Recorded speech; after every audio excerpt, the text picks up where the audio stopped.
Oh, there you are. I've been looking all over for you. We're getting ready to go on a little weekend getaway. Come join us.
Welcome to Mountain Beaches. I'm Norm. And I'm Kim, and we're going to talk to you today about our top 5 steps working towards our retirement. Yep. These are our steps. Yours might be similar, they might be different.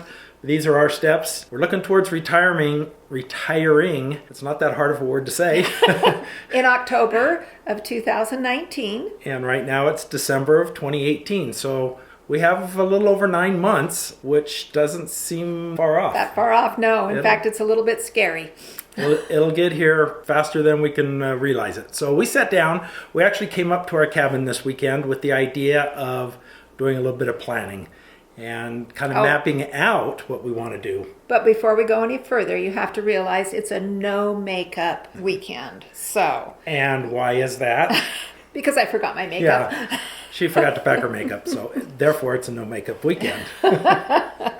So here we are at our cabin. We've done a little bit playing with the calendar, seen what we want to do once we do retire, and we have a whole list of things for that. We like to travel, and we plan on traveling a lot. We want to go to a lot of different places that we already have been to before. We want to go to Maui. We want to go to Puerto Vallarta. We want to go to Capitola in California, back to the cabin here in Idaho. But we also plan on exploring the U.S. in our fifth wheel and spending months at a time in our fifth wheel and seeing different places that we've never seen before. So we have big plans. We have lots to show you in the coming months because we are going to be on the run. Busy, busy, busy. Yep, we are going to be going. We're empty nesters, and we're looking forward to having some fun times exploring, traveling, and seeing this beautiful country of ours. Absolutely. So back to our how do we get to retirement? You don't just all of a sudden one day say, I'm retired. Well, we don't. Some people maybe do, but we don't because we don't have that kind of money and that we can just stop working one day and just, keep on living. So we kind of have to plan. Yep. And that's what we've been doing this weekend. Right. And I think most people have to plan. I think that we're kind of in the typical range. We're at that retirement age. We're not retiring early. That's relative to some people. I'm 62, or will be in 2 days, and Kim's 61. By the time she retires, she'll be 62. So technically, it's early retirement, although we won't be taking our Social Security retirement until the magic age of 66 or whatever it is now. Yeah, but we're not retiring like way early, like at 45, 50, anything like that. We've worked hard, we've raised our kids, and now it's time to do some retirement fund for the two of us. Exactly. And we still have sources of income that we will be nurturing along the way that'll fit in with our plans. So let's get on to our top five. Number 1. Budget. We need to figure out what our budget will be when we retire. We need to figure out what our income is and then what are things that are set in stone that we have no choice, that we have to make payments on, things that are, I call them my beautification projects. Some things I have to give up. So, and then there's other things that discretionary funds. Discretionary funds. You know, going out for dinner, just buying something because you want to buy it instead of is the money in the budget. So we're going to sit down and categorize our budget and our income and expenses, and we'll put it in the list of our fixed expenses. Those are the things that you just can't get away without having to spend. We're not selling our house, so we'll still have a house payment. Yep. We still have a truck payment. We still have utility payments and those kind of things. So those are our fixed expenses. Some of those are a little bit variable, but they're there every month. You have to pay them. So we have to narrow that down exactly what those are. We have to tighten the belt and try and figure out how we'll be able to reduce and be able to live on what our income will be come next October. So that's number one, budget.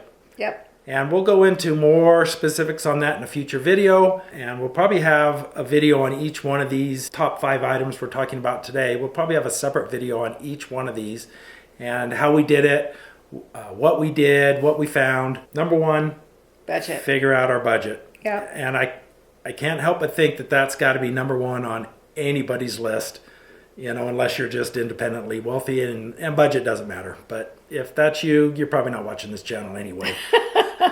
All right. Number 2 on the list is health insurance. So we get really good health insurance right now through Kim's work, but when she retires, that goes away. That goes away. And you know, what's next? Do we look in the Obamacare health plan? Do we look at Christian-based health options that are out there? We're really not sure.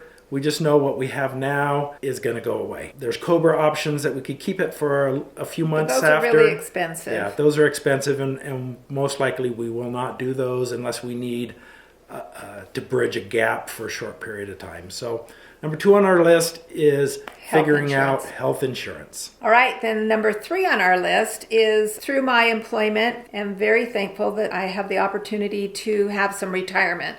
So I need to contact and talk to both HR and to our retirement plan and find out just exactly where I am, what kind of monies I'll be getting, and you know how long those monies will last, and just what all of that means. So that needs to happen within the next few months too. It's kind of tied into budget. We're getting our ducks in a row. She will actually get a pension, a small pension, but that'll figure into our budget, and we need to know exactly what that is, when they start, how long they last, and that happens through sitting down with them in a meeting and getting all that information. So that's number 3 on our list. Yep. Number 4 on our list is, since we do plan on traveling a lot, how do we pay our bills? How do we not just having money to pay our bills, but how do we physically do that? So we'll need to look more into turning some of our bills into auto pay. You know, maybe it gets paid automatically onto a credit card. Those that maybe are fixed bills, like our house payment, we can set up with our bank and do a automatic payment monthly for those types of things. So we need to just kind of automate as much as we possibly can, because we don't want to have to think too much about that while we're off going somewhere. Well, and Norm mentioned that he is an entrepreneur and that he will continue to work. And part of the business that he runs is family properties, and there's a lot of bills that come back and forth, you know, income that comes in from those, and then bills that we need to pay. So it's not just our home bills that are probably very minimal, but it's running the business that he's in charge of. Right. So right. We've got all of those issues that are not insurmountable, but we just need to figure out a solution to them. So that's number 4 on our list, figuring out how to take care of our bills and get those paid so that we don't have to think a whole lot about it. That's number 4. Get them taken care of. So now the magic number 5. How do we get our mail?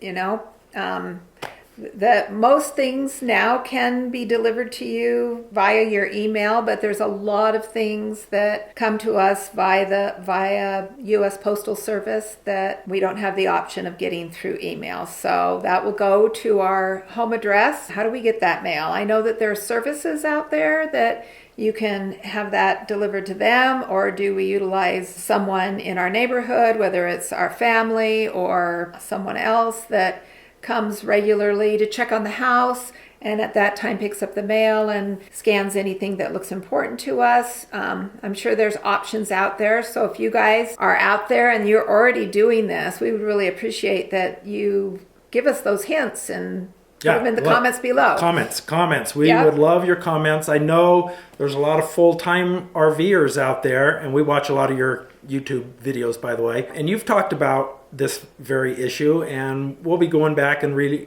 looking at a lot of those. There's services out there that you can send your mail to their post office box. They'll scan it and email it to you. That might be an option. Kim's mentioned, having family do it. So we just need to investigate further, and we are open to your ideas and suggestions and comments. Send us your comments. And Absolutely. Then we'll figure out which one of those works best for us. And again, in a future video, we'll go through all the different options that we discover and explore and give you more details on what those are and what we decided works best for us. So that's our top 5. Yep. I feel like this time period between now, which is December, to October 1st is going to be a big learning curve for us on just what that means, what retirement looks like. And then after that, that first year of retirement, I think is probably going to be a whole lot different than we expected it to be. So we're excited to look forward to that. I think the grass is always greener on the other side. But but do we have rose-colored glasses on? Absolutely. We are looking forward to spending time together and exploring and just this next stage in our lives. Yeah, it really is the next stage. We've gone through many stages in our life. We got married young, we had family young, careers for a long time, and now we're moving on into this next stage, and we're excited about it. We're looking forward to sharing it with you guys. That's kind of what our channel is going to be about, is our retirement and how we get there and where we go. And there's going to be a lot of variety. And how we handle challenges of retirement, different medical things that come up, different financial things, how you stay in close contact with your children and your grandchildren, how you take care of aging parents, all of those things. How do you live outside of the country for an extended period of time? Because we plan on doing that as well down in Mexico. So a lot of variety. We're so excited about it and can't wait to show our experiences and what we learn to you so that maybe it helps you as you get close to your retirement age and you can avoid the mistakes that we are bound to make. Lots of mistakes, but lots of successes too. So thanks for joining us. We're just getting started on this journey. Yep. We hope you really like what you see. Comment below. Give us a thumbs up. Yep. Give us thumbs up. Ring the bell. That makes a big difference as well. Subscribe to our channel, and we will see you down the road real soon. Bye-bye.